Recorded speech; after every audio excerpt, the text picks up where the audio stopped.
Kaya siguro kumunta yung babae sa... Ospital at namatay siya. Namatay siya! Patay na siya! Namatay ang isang batang ina matapos bubugin ng labis sa labas ng apartment complex at naitala pa ito ng isa sa mga umatake sa kanya. Papatayin kita. Papatayin talaga kita. Papatayin kita. Habang ini-interview ng pulis tungkol sa kaso, hindi napigilan ng dalagita ang pagtawa nang harapin ang isa sa mga umatake. Pakiramdam ko mapupunta ako sa impyerno dahil dito.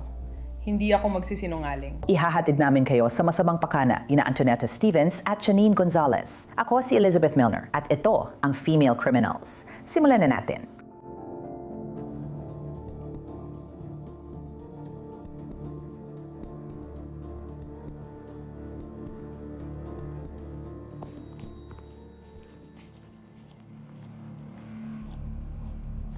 Agosto 11, 2022, nasa Gwinnett County, Georgia, malapit sa Atlanta. Si Ashley Boca Bocanegra, 30 ay batang ina ng 7 taong gulang na anak na lalaki.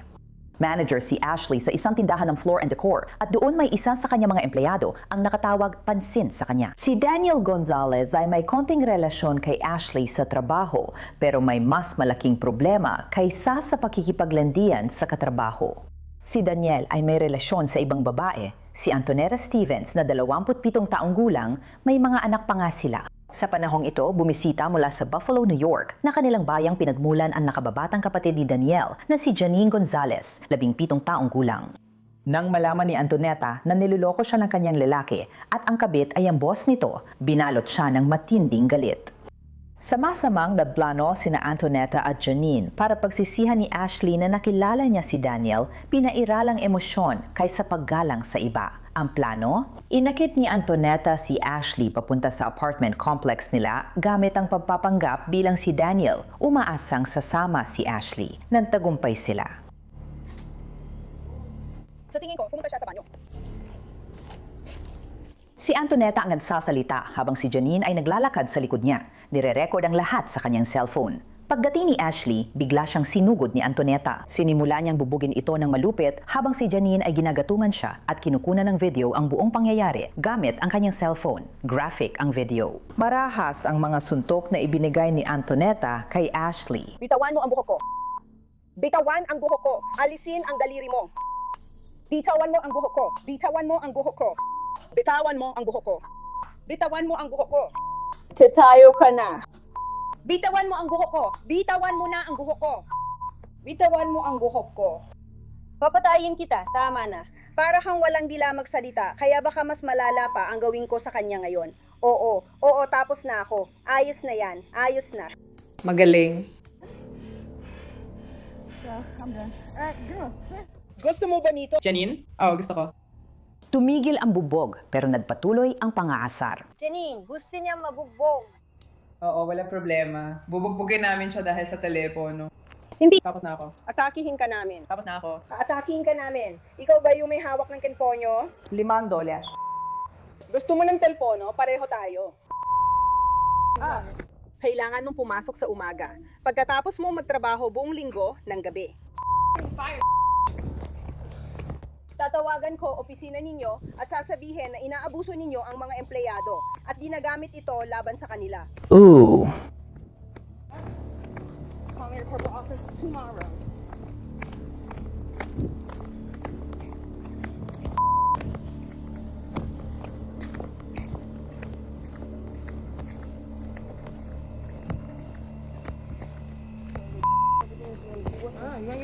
Lumapit ka dito, mabubugbog ka na naman. Dahil sa matinding bugbog sa labas ng apartment complex sa liwanag ng araw, hindi na nakagugula na may tumawag sa 911.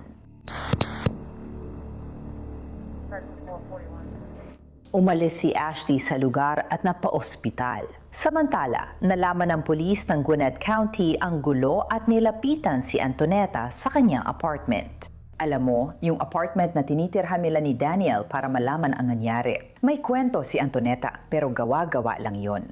Ito ang babae, nakatira sa bahay at may relasyon sa fiancé ko. Doon siya nagtatrabaho at siya ang manager niya.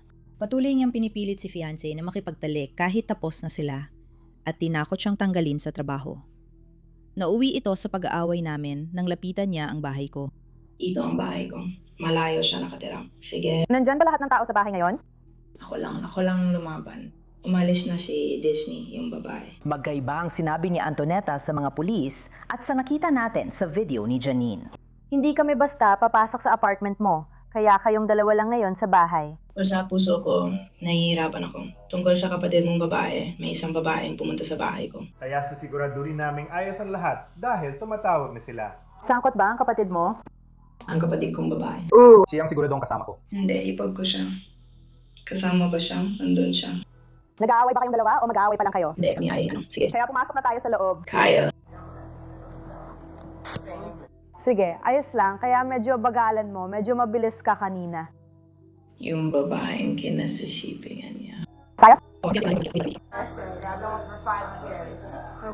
Magkasama mula sa Hilaga. Kaya siya ay nagtrabaho. Nagtatrabaho siya sa Floor and Decor. Kinasisipinan niya ang manager niya na siyang narito kanina. Matagal ko na rin itong nararamdaman. Kahapon, naglakad ako papuntang Quit Trip at nakita ko kayo magkasama. Babae ka rin. Alam mo ang kutob natin. Alam kong siya ang babae mo. Nakita ko na siya. Tayo ang pinakamagaling. Tinapos na namin yon at maayos naman yon. Kaninang umaga, tawag siya ng tawag at text ng text. Sabi pupunta siya dito. Hinintay ko siya. Nakita ko siya habang galit na galit ako at wasak ang puso ko. Kahapon nagsimula na akong mag-empake pero wala pang nailalagay sa bag. Wala talaga ako sa sarili ko ngayon kasi siya yung taong gusto kong makasama habang buhay. Siya yung taong gusto kong makasama sa lahat ng bagay. At pakiramdam ko marumi ako. Pakiramdam ko nakakadiri ako. Sobrang wasak ang puso ko.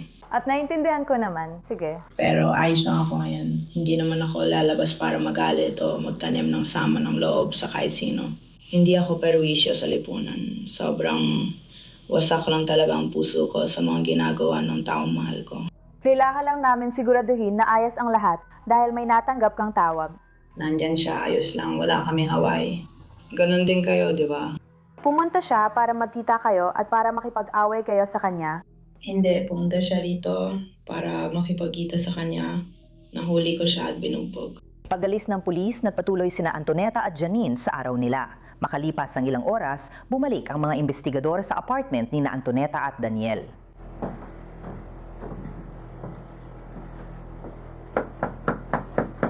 Alam ko yung mga babaeng naglakad papuntang Quick Trip. May dala silang masamang balita tungkol kay Ashley. Hey, ako si Detective Carter ng Gwinnett County, Colleen. Pilas. Internet? Si Detective Poppy ito, Sargento Poppy. Oh, Sargento Poppy. Hana, alam naming may nangyaring insidente kanina. May tumawag na ba sa'yo mula noon? Hindi, tutulungan mo ba ako? May natanggap na naman kaming tawag tungkol dito. Kaya siguro dinala yung babae sa ospital. Sige, at namatay siya. Namatay siya. Patay na siya.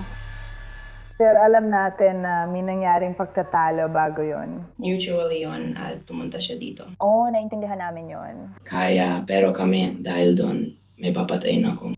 Naintindihan ko. Dahil dito, kailangan namin makipag-usap at kumuha ng formal na pahayag mula sa inyo. Sige, okay lang. Naku, pasensya na talaga doon. No? Hindi ko talaga yan intention. Marami lang talaga akong pinagdadaanan sa isip ko ngayon. May bipolar depression ako. At marami lang talaga akong pinagdadaanan na yan. At alam mo, pumunta ako rito galing sa Hilaga. Kasama ang fiancé ko. Siya yun. Kasama ko ang fiancé ko dito. Sige. Kapatid ka ba? Sige. Pumunta ako dito kasama ang fiancé ko. Nagsimula ng bagong buhay, bumili ng bahay. At hindi ko inasahan na lolokohin niya ako. Na makikipagrelasyon siya sa katrabaho niya. Namatay si Ashley dahil sa matinding pinsala mula kina Antoneta Stevens at Janine Gonzalez. Kaya isa na itong investigasyon ng homicide. Kailangan makausap ng mga investigador si Daniel na kuya ni Janine at fiancé ni Antoneta. Ngunit hindi pa niya alam na patay na si Ashley. Pero pakiusap, wala talaga akong binalaman dito. Natutulog lang ako doon. Kasama ko ang mga anak ko, inaalagaan ko ang mga anak ko. So kasal ako, siya ang girlfriend mo. At yung isa pang babae ay kapatid mong babae. Hindi ako sigurado kung kaya ko ito. Makinig ka, babalik kami at kakausapin ka sa labas ng channel. Iiwan muna namin kayo ng mga anak mo dito. Dadalhin namin siya sa taas at kakausapin. Aalis na rin ang kapatid mong babae. 2 sasakyan lang ito, kaya isang sasakyan pa, tapos na. At pagkatapos, doon tayo magpapatuloy. Sige? Opo sir, gaano ka nakatagal nakatira dito? Mga isang taon na. Mga isang taon. Kilala mo ba si Ashley? Paano mo nalaman yun? Wala akong masyadong motibasyon. Kaya, nagkaroon sila ng dating pagtatalo kaninang hapon. Sinabi niya, Na wala kang alam tungkol dito. hindi. Sinabi sa akin na habang natutulog ako, kinuha niya ang telepono ko at pinakialaman ito. Oo, binura niya ang mensahe, pati na rin ang mga mensahe mula sa email ko. Pagkatapos, ibinalik niya ang telepono ko at parang pinakialaman niya ulit ito. Nag-text siya sa babae at sinabi, "Hoy, parang nagkunwari siya masungit." Alam ko, dapat siguro, sa totoo lang, sigurado akong may mga mensahe pa rin siya na ipinadala ko sa kanya. Nag-text siya sa akin na kunwari masungit, sabi niya, "Uy, pinalayas ako ng asawa ko." Hindi naman siya talaga asawa ko, pero yun ang sabi niya noon. Hindi pa namin alam noon.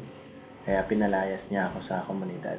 Alam kong narinig mo emosyon niya at nararamdaman niya para sa akin dito sa kwarto. Ibinigay ni Daniel ang teleponyo sa detektib na nakakita ng ebidensya ng mga text message mula kay Antoneta kay Ashley kanina. Nasaan ka na? Kailangan kitang makita. Nasa kama ako. Gusto talaga kita makasama dito. Magkita tayo, please. Pinagdadaanan ko ito. Pinalayas ako. Seryoso ka? Hindi ko naman ginawa yan. Oo, hayaan mong ilagay ko ito. Yung hindi ko ginawa. Magsusuot lang ako saglit. Sige, nasa labas na ako. Papunta na ako. Gaano katagal? Kinukuha ko na ang mga susi ko. Ibang usapan na yan. Hindi ko alam. Sandali lang, papunta na ako dyan. Okay. Magkita tayo sa likod. Ayoko may problema, okay? Palagi ko na lang itong nakikita sa likod. Ganon. May sarili akong sasakyan. Nakikita ko siya kasama ng sasakyan ko. Sinabi niya sa akin ang tungkol sa isang likurang iskinita. Kung mamarapatin mo, sa likod ba yon, banda roon? Doon talaga dapat yun. Ang pangit ito, pare. Alam ko. Nasaktan ba siya? Nakikita-kita. Parang sobrang lala. Hi. Hindi ako gagawa na eksena, sisigaw, o tatawag sa kanya. Gusto ko lang malaman. Oo, nakatanggap kami ng tawag mula sa ospital kanina lang. At siya ay pumanaw na talaga dahil sa... Hindi, tigilan mo nga yan. Seryoso please, hindi totoo ito. Pakiusap, tigilan mo na ang pagbibiro. Pakiusap, tigilan mo na ang pagbibiro. Umupo ka, umupo ka, umupo ka, umupo ka, umupo ka, umupo ka, umupo ka, umupo ka. Pakiusap, tigilan mo na ang pagbibiro. Habang nadudurog si Daniel sa balita ng pagkamatay ni Ashley, ang nakababata niyang kapatid ay nasa istasyon ng pulis at papasok sa silid ng interview. Mukhang walang alam si Janine na ngayon ay suspect sa isang investigasyon ng pagpatay.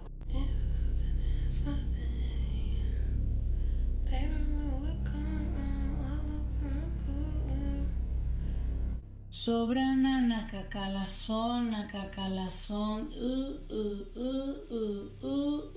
Mag-alauna pa lang na madaling araw, alam na ni Janine na nasaksihan niyang bugbugin hanggang mamatay ang isang babae ilang oras na ang nakalipas. Kumakanta siya habang naghihintay at si Antoneta ay naghihintay din sa kabilang kwarto. Oo, gusto kong malaman kung kailan darating ang detective. Nandito na sila ngayon. Ayoko makipag-usap sa'yo kahit isang segundo lang. Sige. Pinaghintay siya ng mga detektib. Sandali siyang nakaupo, naiinip. Pasensya ka na, pero alam mo ba kung kailan sila papasok? Narito na sila. Hindi pa talaga ako natutulog. Pinatawag lang sila ng mga supervisor sa opisina. Fee. Babalik din sila agad. Sige. Gusto mo ba lang tubig or kung ano pa man? Hindi. Hindi pa talaga ako natutulog mula kagabi. Sobrang haba ng araw at gabi ko. Naiintindihan ko namang voluntaryo ito, kaya gusto ko lang sana alam mo na. Sige, tulad ng sinabi ko, pupuntahan kita doon. Ayos. Yep. Sige. Kinukuha ang pera.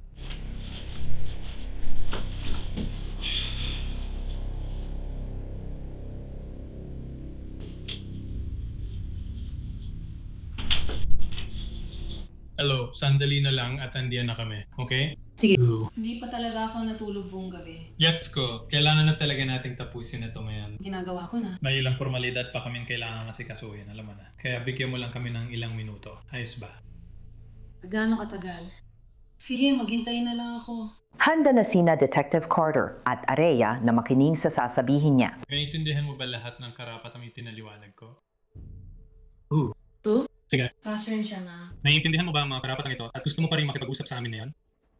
Gusto ko sanang makausap ang abogado, kaso... Dahil sa kung gaano kasalanan ng sitwasyon.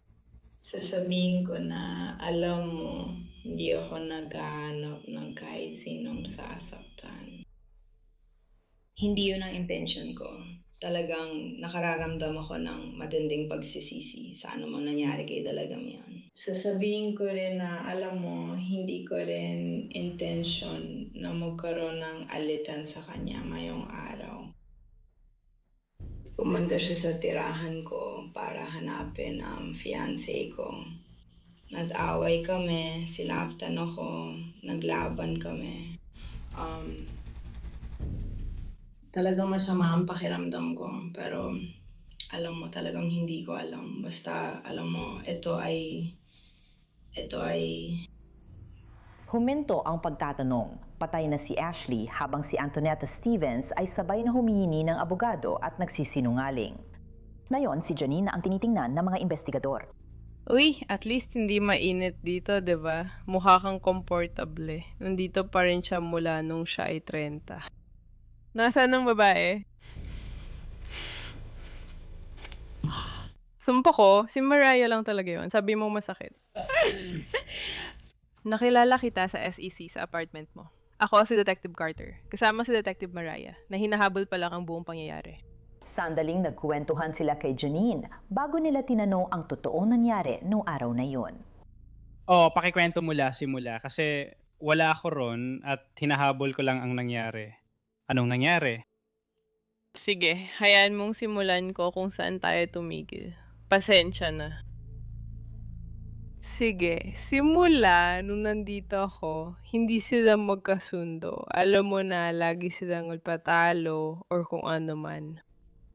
Kaya ang kuya ko, bilang lalaki, nangangaliwa siya. Palagi niyang nararamdaman na napapabayaan siya. Kaya iniisip niyang, okay lang mga liwa. Lagi niya itong sinasabi sa akin.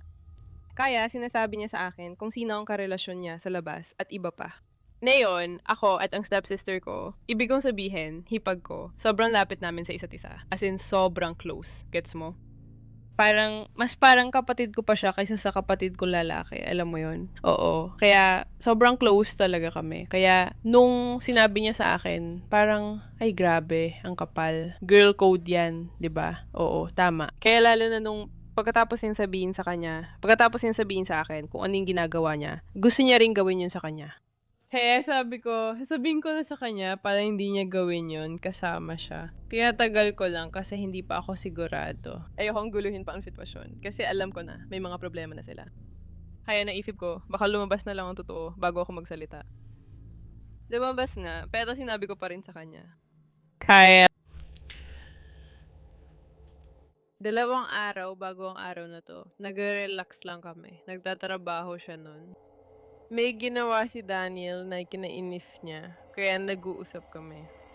Ngayon, nagdesisyon na ako. Hindi ko naman talaga nakalimutan sabihin sa'yo. Kasi akala ko, alam mo na. Kaya sinabi ko sa kanyang nangyari. Ipinaliwanag niya na cheat siya or kung ano man. Sinabi niya, nainis siya. Parang, nako, baka oras ko nang mamatay dahil magagalit siya sa akin. Sige, naglakad kami papuntang Kirktrip. Habang naglalakad kami papuntang Kirktrip, sabay kami naglakad pa uwi mula sa Kirktrip. Kakalis lang nila ngayon at kakarating lang namin. Kaya parang, ay, si Daniel ba yun na naglalakad? So, ikaw pala yun? Parang, sino to? Lagi silang nagpuputol ng damo. Bago kami pumunta sa Kirkwood, tinanong namin siya, kapag break mo, maaari mo ba kaming ihatid sa tindahan? Sabi niya, hindi siya pwedeng umalis sa break niya. Nakita namin silang naglalakad, kakasabi mo lang na bawal kang umalis sa break. Ngayon, gusto mo na pumunta sa tindahan, kaya ayun, naiinis na siya. Pwede mo naman akong dalhin sa tindahan, pero ngayon, naglalakad ka, kasama yung babae, na inilarawan lang niya sa akin kung paano siya magmuka at tugma sa description. Tuloy-tuloy si Janine sa pagkukwento tungkol kay Antonetta na pinalaya si Daniel sa apartment. Kaya makukuha niya yun, kahit ano pa yun. At saka siguro, pupunta siya para makita siya. Kasi pinalaya siya, hindi ko alam. Tinitiman ko lahat ng mga mensahe na ito. Hindi ako sigurado kung anong sinabi. Pero siguro pupunta siya para makita siya kasi pinalaya siya. At ito ay isa pang bahagi ng mga mensahe. Kaya nagdesisyon siya. O pupunta na siya para makita ka. Babanatan ko siya kasi ikaw lang ang nagligtas sa akin mula sa kanya nung isang araw. Kaya paparating na siya. Kaya kami ni Neta, pumunta kami. At dumating siya sa bahay. Alam mo na, malaking away. Malaking away. Kaya, pagkatapos ng away, Sinabi naming tumawag siya. Tatawagan din namin ang asawa niya para sabihing may mga bote. alam niya kung sino yon kasi naganda na siya, alam mo yun. At nag-aaway lang sila. Sino ang nag-aaway? Yung babae, kung sino man siya. Wala kang makukuha dito, girl. Hindi, parang oo. Siyempre ginawa mo. Alam kong ginawa mo. Nakuha mo na, gaya ng sabi mo. Yan ang kaibigan mong babae. Ooh. Iyan si kwento mo nga tungkol doon or kung paano yun. Hindi ako nagwala kasi ang liit-liit niya. Parang sapat ka na eh. Hindi ko naman kailangang suntukin siya, hilahin siya. Hindi ko kailangang gawin lahat yun. Ayos lang ako. Ooh! Hinampas ko lang siya saglit. Saan kaya tamaan sa leeg? Hindi ko alam. Alam ko. Hindi ko talaga alam. Umamin si Janine na hindi lang siya nanood ng laban, kundi nakisali at nakahampas din siya. Ano ang nagpahinto nito? Hindi ko alam yun. Hindi ko alam. Weird yung tanong. Hindi pa. Huwag nang alalahanin. Walang nagsasalita? O si Ashley? Ibig kong sabihin, hindi. Siya ay. Hindi ko pa. Sa lahat ng mga away na napasukan ko, hindi ko pa nakita na may nang iinsulto habang nag-aaway. Habang binubugbog ka, nagsasalita ka pa rin. Buisit. At hindi pa talaga... Hindi pa. Wala pang kalanasan. Ano ang ugali niya? Parang siya, alam mo yun, ayaw ka niya. Yun ang sinabi niya sa akin. Alam mo yun, basta ayaw niya. Ooh. Pumunta ako dun. Ang weird na away kasi tuloy-tuloy siya magsalita at sabi niya, kapatid ako ni Janine. Tawa lang siya ng tawa. Talagang kakaiba siya at di ko maintindihan. Nandun ako, okay. Alam na ngayon ni na Carter at Area na hindi buong katotohanan ang sinasabi ni Janine kung tutuusin. Hinarap nila siya gamit ang impormasyong galing sa kanyang kapatid na lalaki. Napag-usapan namin ang laban sa kanya. Napag-usapan na namin yan nung gabi, nakita namin silang magkasama. At doon na rin nauwi ang lahat. At ginawa niyo yun sa pamamagitan ng pagmemensahe sa kanya gamit ang telepono ng kapatid mo.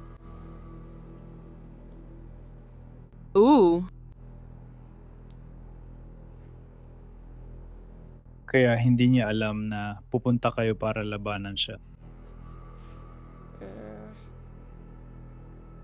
Hindi ko alam ang laman ng mga menseng yon. Hindi rin ako ang nagte-text, pero sigurado akong kinuha niya. Ang telepono niya. Kyle. Sigurado ka bang pang-away ang mga text na yon or may iba pa? Hindi ko alam.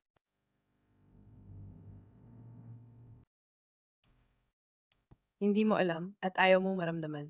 Lagi magpakatapat. Ayos lang, kaya magsimula ka na lang. Matalinong galaw yon. Alam mo kasi, taga-Texas ka, sila galing tabing dagat. Hindi sila basta pupunta ng ganun. Alam mo, Kung ako umalis, matatalino kayo. Niloko niya sobra yung babae. Siyempre, alam niya may nangyayari sa kanila. Babalik talaga siya para makipag-away. Sinabi niyang magkita kami pagkatapos ng alas 5 ng umaga. Pero sabi ko, huwag kang pumunta. Kung pumunta kami, matatanggal siya sa trabaho sa center. Kaya di namin siya nilabanan noon. ngunit nung araw na yon, hindi niya alam na mapapasabak siya sa gulo.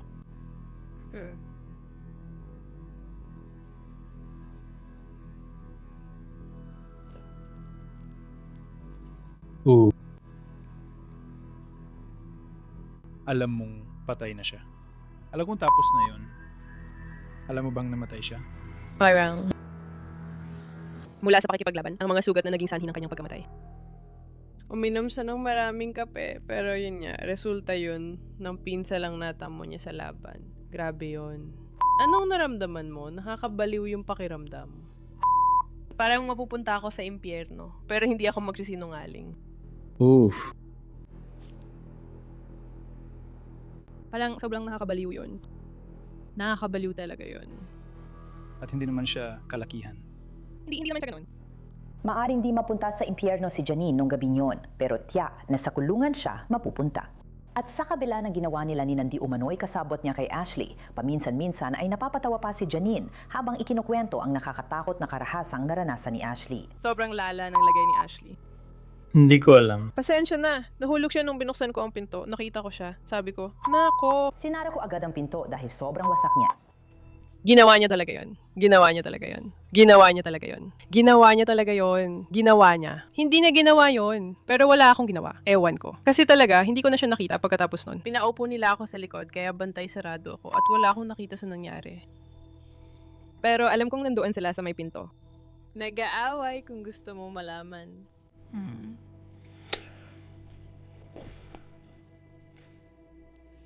Kaya sinasabi mo na nung nasa sahig siya, inapakan mo siya.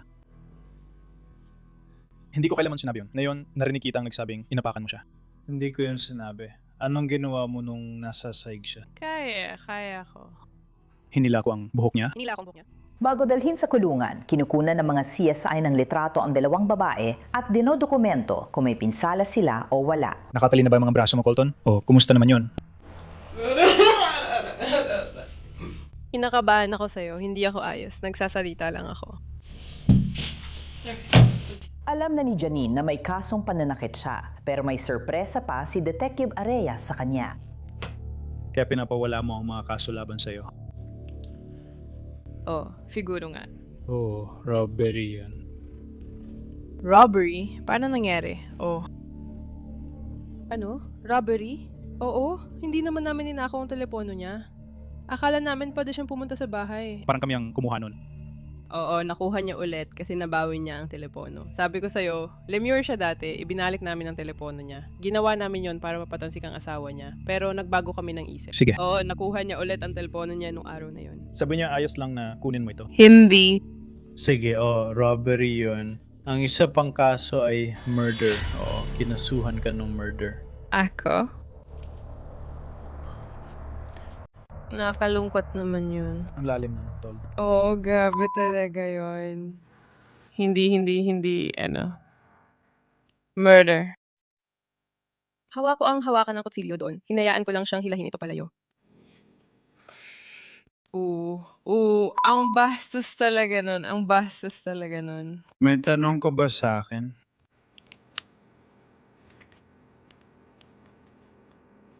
Wala naman, sa totoo lang. Sige, gusto ko lang linawin. Ito ay aggravated battery, robbery, at murder.